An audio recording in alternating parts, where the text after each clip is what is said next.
Cette troisième partie de l'exposition consacrée aux arts martiaux japonais est aussi très scénarisée, très scénographiée, puisqu'elle remonte à cette idée du Bushido qui se construit finalement assez tardivement, à la fin du 19e siècle, et qui va consacrer cette figure classique du samouraï, homme d'épée et d'esprit totalement dévoué à la voie du guerrier. On a pris une période historique qui est le moment où le clan Tokugawa a remporté toutes les guerres, règne sur le Japon et commence donc l'ère Edo dans les années 1600 à peu près. Et tous ces clans vont se mettre à licencier. Les samouraïs licenciés vont essayer de rejoindre la vie civile, mais c'est très difficile pour eux, c'est des gens qui se sont battus toute leur vie. Et donc ils deviennent des ronins, c'est-à-dire des samouraïs sans maître. Et ils vont donc vendre leurs sabres aux plus offrants. Alors bon, ça peut être un petit clan vindicatif qui a envie de bouffer le clan voisin. Ça peut être des bandits aussi. Donc c'est les Yakuza qui naissent aussi à cette époque-là. Et donc le cinéma va s'emparer de cette figure du ronin, qui est un peu l'équivalent du Lonesome Cowboy hollywoodien, voilà, qui erre, qui va de village en village, etc. Et le cinéma reste l'art qui laisse une empreinte, en fait, de ses corps et de ses pratiques. L'art majeur des arts martiaux, c'est le cinéma. Donc le cinéma a vraiment fait la promotion de figures inédites. Il faut imaginer, par exemple, en effet, les spectateurs des années 50, en Occident, en France, qui étaient habitués au western, qui soudain ont vu arriver les films d'Akira Kurosawa, les 7 samouraïs, et qui ont vu ces guerriers avec des sabres se battre dans la boue. C'était quelque chose de tout à fait spectaculaire. Cette vitrine présente un ensemble exceptionnel d'armures issues des collections du musée de l'armée et du musée du Quai Branly Jacques Chirac. Et l'idée de cette présentation était de reprendre un éclairage inspiré du cinéma d'Akira Kurosawa pour évoquer cette fin de l'âge des samouraïs, le crépuscule de l'âge des samouraïs, et qui est la période à laquelle se constituent les arts martiaux contemporains japonais qu'on appellera plus tard les Budo. Nous sommes ici devant le mandala du groupe des rois de science. Donc c'est une œuvre tout à fait exceptionnelle. Autour du personnage central qui est Fudomiyo, armé de son sabre, se trouvent donc 4 autres rois de science disposés dans les 4 directions. Et cette iconographie à la fois martiale, donc ce sont des personnages qui sont armés de sabres et de lances, est aussi une représentation de la connaissance du Bouddha et de sa diffusion universelle dans les différentes directions. On peut trouver dans l'exposition, évidemment, des magazines, des revues, des mangas, des romans. Bon, ça c'est pour montrer que l'art martial n'est pas uniquement cinématographique, mais c'est un genre littéraire, en fait, aussi.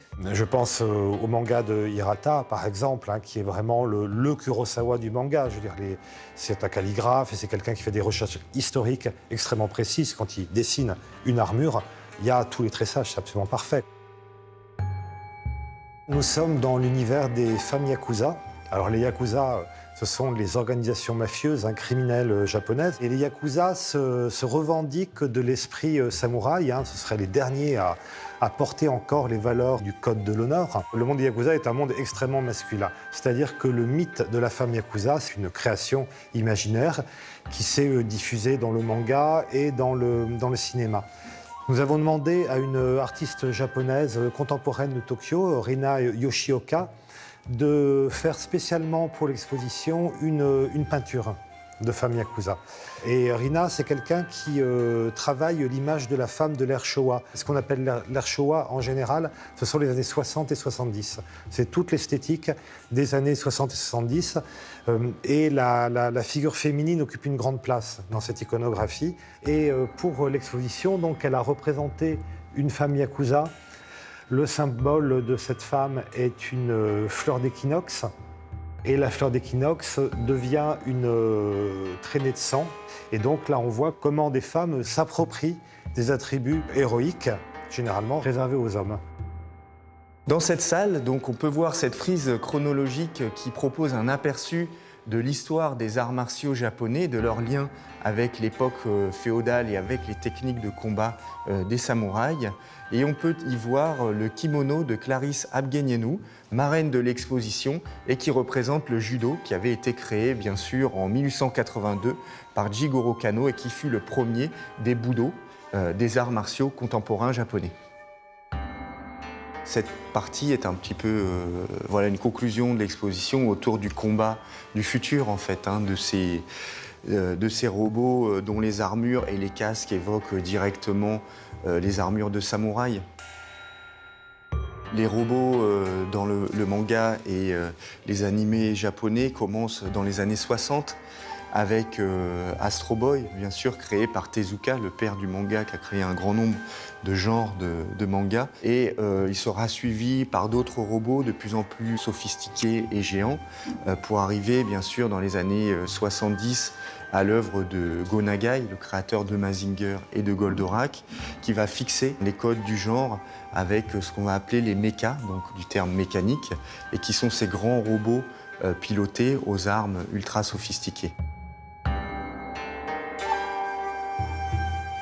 Nous sommes ici en face de Blackfire, le grand robot conçu par les studios de cinéma thaïlandais QFX Workshop de Bangkok et qui est un hommage à la pop culture japonaise autour de ces robots qui s'inspirent des armes, des armures et des casques de samouraï.